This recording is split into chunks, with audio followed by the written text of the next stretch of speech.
और web series story expert presence California. Friends, हमने adventurous movies के ऊपर चैनल शुरू किया है एडवेंचरस ट्यूब। प्लीज़ इसे विजिट करना और सब्सक्राइब करना ना भूलें। इस कहानी की शुरुआत होती है एक लड़की से। तेज़ बारिश में वो रोड पर लिफ्ट मांगने के लिए खड़ी है। इतने में एक कार आती है। कार में बैठा शख्स उसे लिफ्ट देता है। कार में बैठकर लड़की बोलती है कि उसके पास मैच बॉक्स थी पर बारिश में वो गीली हुई है। वो शख्स से लाइटर मांगती है। इतने में कार पलट जाती है। यहाँ में एक दूसरे शख्स को दिखाया जाता है। इसके बाद हम देखते हैं ब्रायन कैसलर को। वो अपने दोस्तों के साथ है, अपने आर्टिकल के बारे में बात कर रहा है। ये सीरियल किलर्स के बारे में बात करते हैं। उसका दोस्त बोलता है कि ये सीरियल किलर्स बुरे होने के साथ साथ प्लेन और सिंपल होते हैं। ब्रायन कैसलर ग्रेजुएट स्टूडेंट है। उसने जर्नलिज्म में ग्रेजुएशन किया है। हाल ही में उसने सीरियल किलर्स के ऊपर एक आर्टिकल लिखा था। इस आर्टिकल ने उसे काफ़ी फेम दिलाई। एक पब्लिशर ने भी एक डील के लिए उसे ऑफ़र दिया।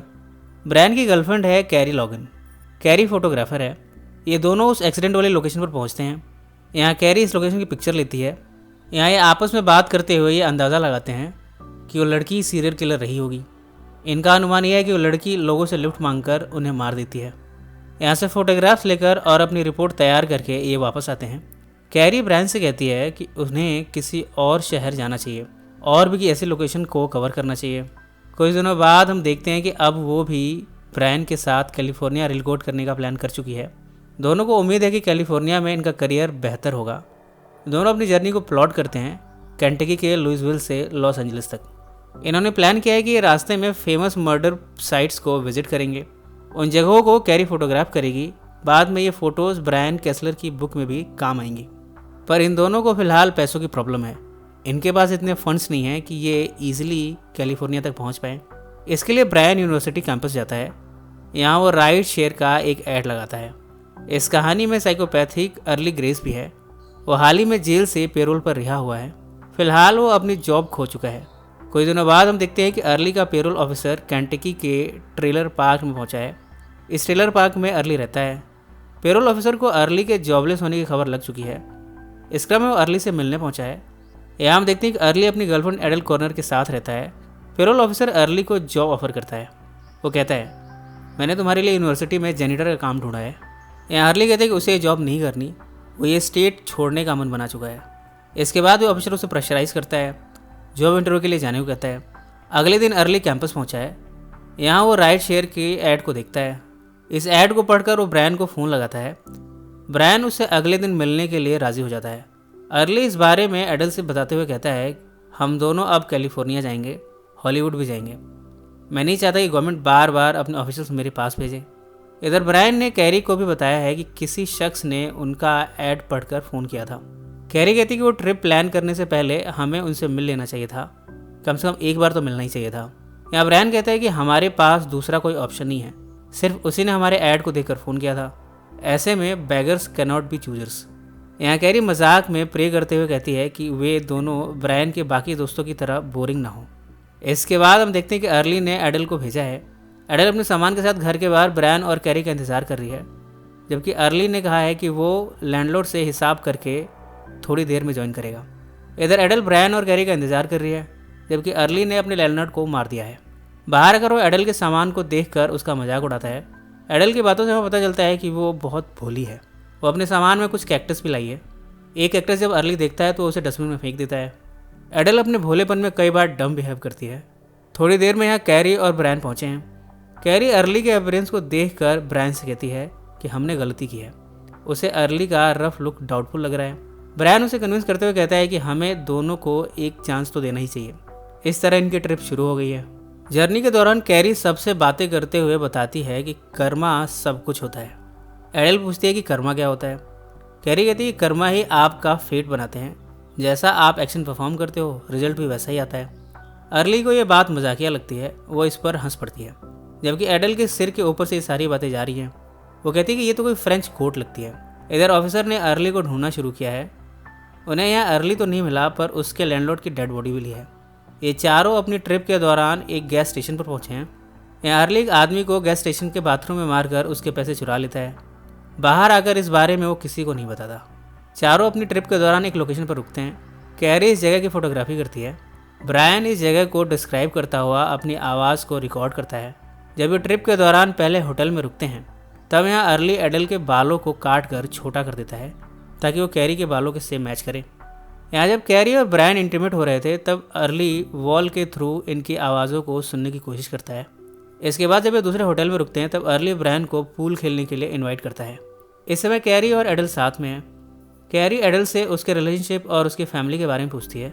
एडल कहती है, मेरी माँ को मेरी रिलेशनशिप पसंद नहीं थी, वो इसके लिए कभी भी रजामंद नहीं थी। कैरी इसकी वजह पूछती है। एडल कहती है, अर्ली हाल ही में जेल से रिहा हुआ है, ऐसे में उनको अर्ली के बारे में डाउट था। कैरी पूछती है कि वो अर्ली के साथ ही इस रिश्ते में क्यों है।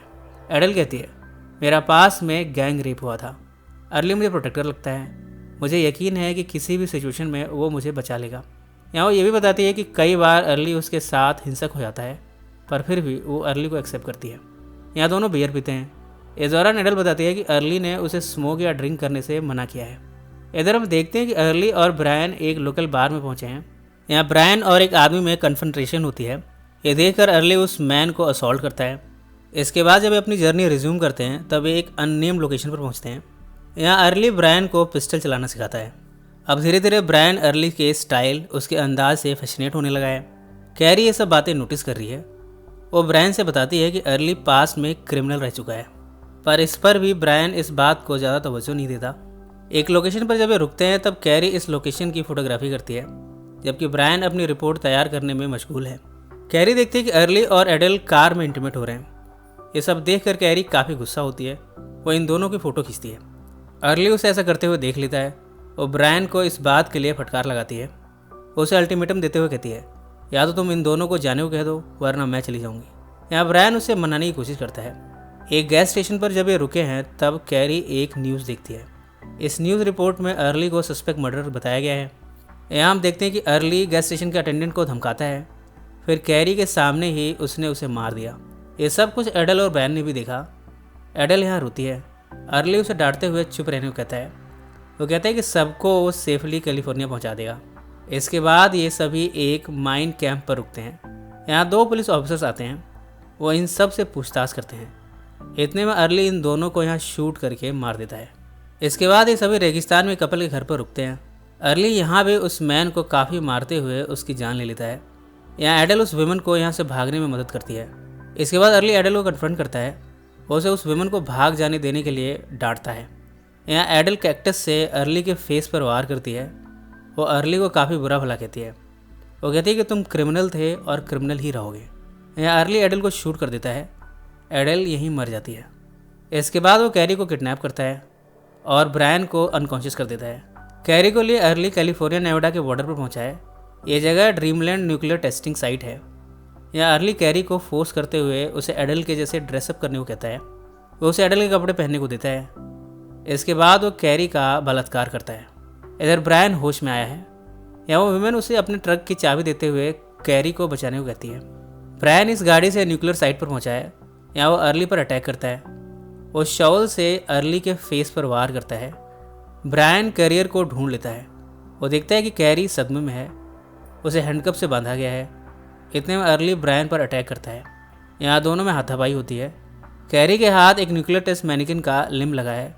वो इसे अर्ली के हेड पर हिट करती है। इतने में ब्रायन अर्ली को शूट करके मार देता है। इन सब के कुछ दिनों बाद हम देखते हैं कि ब्रायन और कैरी मेलिबू बीच हाउस में रह रहे हैं। ब्रायन अपने रिकॉर्डिंग्स को बड़े गौर से सुन रहा है। कैरी उसे कहती है कि एक लोकल गैलरी उसके आर्ट में इंटरेस्टेड है। ब्रायन कहता है कि उन्हें इसे सेलिब्रेट करना चाहिए। जब ये दोनों यहाँ से डिपार्ट करते हैं लंच के लिए तब ब्रायन गलती से रिकॉर्डिंग को ऑन ही छोड़ जाता है। इस रिकॉर्डिंग में एडल की तब की आवाज़ है जब ये ट्रिप के शुरू में रिकॉर्ड की गई थी। इसमें एडल भोलेपन से कहती है, मुझे खुशी है कि ब्रायन और कैरी के रूप में मुझे 2 अच्छे दोस्त मिले हैं। मैं उन दोनों की शुक्रगुजार हूँ कि उन्होंने हमें इस ट्रिप में आने दिया। इसी नोट पर यह फिल्म समाप्त हो जाती है। कहानी अर्ली जैसे क्रिमिनल कैरेक्टर्स के साथ साथ एडल के भोलेपन को पिक्चराइज करती है। एडल जिसने अपने भोलेपन में एक क्रिमिनल से रिश्ता बना लिया और अंत में उसे अपनी जान गंवानी पड़ी। ये कहानी आपको कैसी लगी कमेंट ज़रूर मेंशन करें। सो फ्रेंड्स, फिर मिलेंगे ज़िंदगी के किसी नए मोड़ पर।